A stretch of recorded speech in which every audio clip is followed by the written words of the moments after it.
नमस्कार दोस्तों, अपना गाँव अपना समाचार में आप सभी का स्वागत है। दोस्तों, मैं आज बताने आया हूँ कि एकल परिवार की अनोखी कहानी, जो उनके व्यक्तिगत जीवन में पुरानी पीढ़ी से आज तक के पीढ़ी में क्या-क्या बदलाव आया और उसका व्यक्तिगत जीवन में उतार-चढ़ाव देखने को कैसे मिलती है और उसको खुशहाली कैसे आया। एकल परिवार की कहानी प्राचीन काल से ही भारत में संयुक्त परिवार का प्रचलन रहा। एकल परिवार कभी भारतीय सोच में नहीं रहे। संयुक्त परिवार में प्रत्येक सदस्य अपनी सुरक्षा के प्रति आश्वस्त रहता है और परिवार के प्रति सम्मिलित उत्तरदायित्व और एक प्रकार से सामाजिकता का बोध जागृत रहता है तथा संतान के लालन पालन शिक्षा दीक्षा ब्याह आदि सुख दुख की चिंता सभी को रहती है। संतान भी माँ बाप के अतिरिक्त घर परिवार के बड़े बूढ़े के हाथ पलकर बड़ी होती है। उनके संस्कारों से पल्लवित होती है और जीवन निश्चित रहने का सुख भोगती है।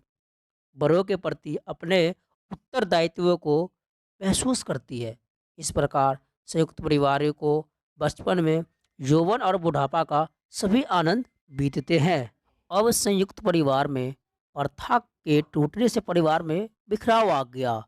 हालांकि व्यक्ति परिवार समाज की इकाई, इसलिए परिवार को टूटने से समाज में भी बिखराव और अलगाव दिखाई पड़ रहा है। उसकी कल्पना शायद किसी ने भी की नहीं होगी। समाज के मूल्य बदले में मान्यता बदल रही है और बदलाव की प्रक्रिया व्यक्ति से परिवार और परिवार से समाज पे परस्पर हो रही है।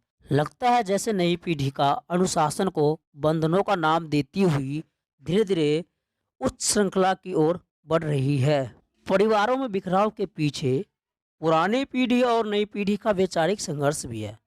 पुरानी पीढ़ी अपनी रूढ़ियों का परंपरा को त्याग नहीं पाती, अपनी सोच को जबरदस्त लादना अपना कर्तव्य समझती है। नई पीढ़ी का आकाश बहुत विस्तृत है, उसे पाने के लिए उसे पुरातना सहायक नहीं लगती है।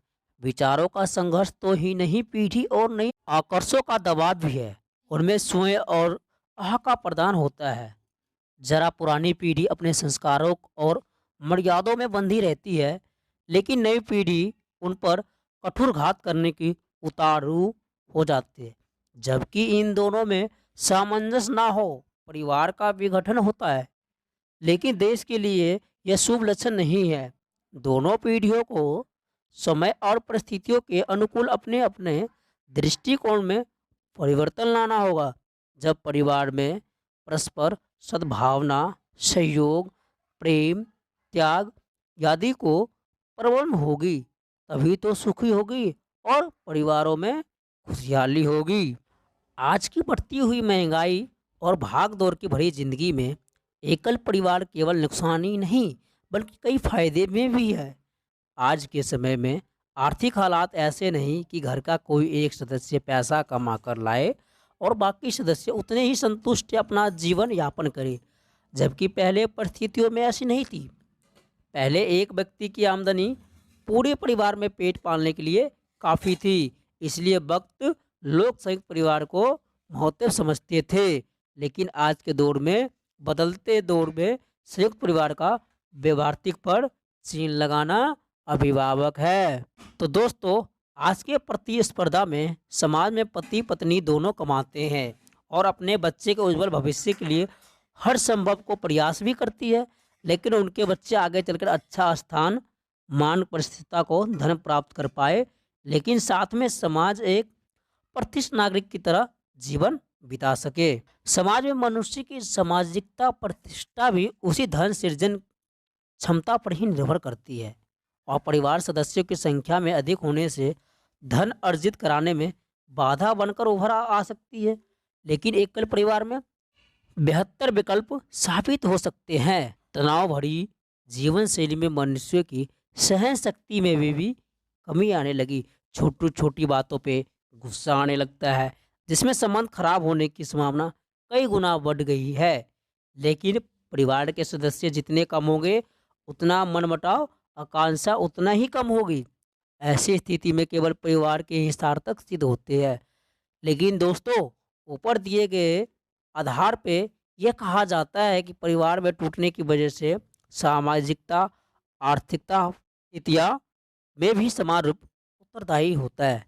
लेकिन यह ज़रूरी नहीं है कि हर बदले के दौर में परिवार की संरचना एक ही समान रहे। इसलिए परिवार चाहे छोटे हो चाहे बड़े हो, आपस में हमें प्रयास कर ही रहना चाहिए। आपस में प्रेम की कमी नहीं आनी चाहिए और आपके जीवन में अत्यंत बड़ी खुशहाली को शुरुआत देखने को मिलता है। जबकि पुरानी पीढ़ी में अपने संस्कार और मर्यादों में बंधी रहने का, कठोर घात उतारने का सामंजस्य नहीं होता है और परिवार का विघटन होता है। लेकिन दोस्तों, व्यक्ति परिवार का एक विभिन्न अंग है और परिवार में सामंजस्य के साथ रहनी चाहिए और त्याग अपनी सोच को दूर पे लादना चाहिए।